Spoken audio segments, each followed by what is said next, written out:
नमस्कार दोस्तों, सबसे पहले मैं आप सभी का धन्यवाद करना चाहता हूं कि आपने मेरे YouTube channel constitution for common man को लाइक किया, शेयर किया और सब्सक्राइब किया। आप मेरे Facebook page constitution for common man और इंस्टाग्राम पेज से भी मेरे साथ जुड़ सकते हैं। जैसा कि आपको पता होगा, पिछले वीडियो में मैंने समाजवाद की विस्तृत चर्चा की थी। आज जो हमारा विषय है वो है धर्मनिरपेक्षता या पंथ निरपेक्षता। वैसे इसका हिंदी अनुवाद पंथ निरपेक्षता है, लेकिन आम भाषा में इसको धर्मनिरपेक्षता भी बोला गया है। जैसे कि हम समझ सकते हैं कि हमारे संविधान के निर्माताओं ने ये शब्द को इसलिए नहीं डाला था क्योंकि उनका ये मानना था कि हमारे देश में सभी धर्म के लोग एक साथ मिलजुल के रहते हैं। लेकिन इसका राजनीतिकरण बढ़ जाने की वजह से 1976 में इंदिरा गांधी सरकार ने इसको डाला, जिसके बारे में हम विस्तृत चर्चा आने वाले वीडियो में करने वाले हैं।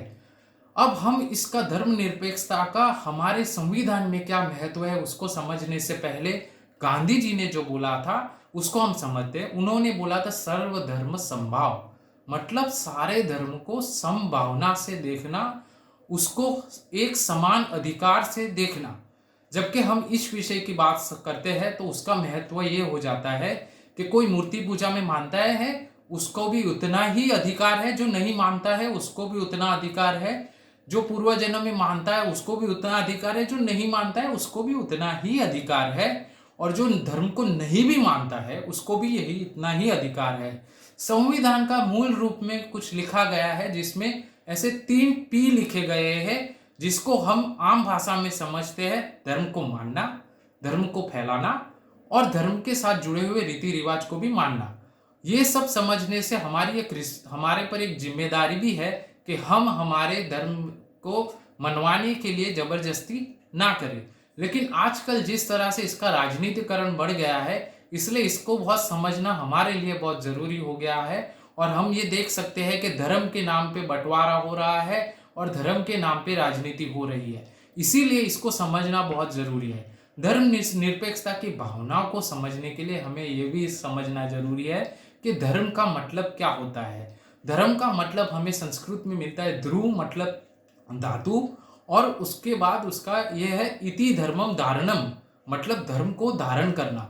धर्म को धारण किया जाता है, उसके साथ जुड़ी हुई भावना धैर्य, क्षमा और सत्य, विद्या, क्रोध, ये सबसे मुक्ति। धर्म हमें यही सिखाता है।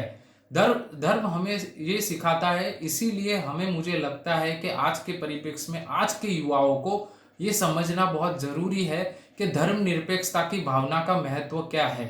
हमारे देश की संस्कृति बहुत पुरानी संस्कृति है।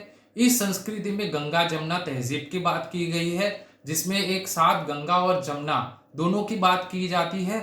और इसी तहजीब को लेके हमें ये भी समझना है कि सभी धर्म के लोग हमारे देश में मिलजुल के रहते हैं और मिलजुल के रहते हैं, इसीलिए उसका राजनीतिकरण रुकना बहुत जरूरी हो गया है। उसी के साथ मैं ये भी कहना चाहता हूं कि किसी ने ये बहुत सच ही कहा है कि पंथ को बांटो, मंजिल को मत बांटो, किरण को बांटो, सूरज को मत बांटो।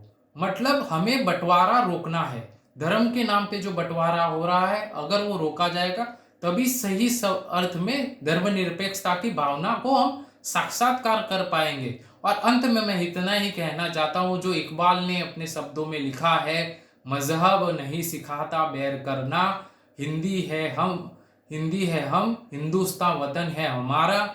इसी के साथ मैं अपने वीडियो का अंत करता हूं और मैं आशा रखता हूं कि हम धर्मनिरपेक्षता की भावना को समझेंगे और लोगों को भी समझाएंगे।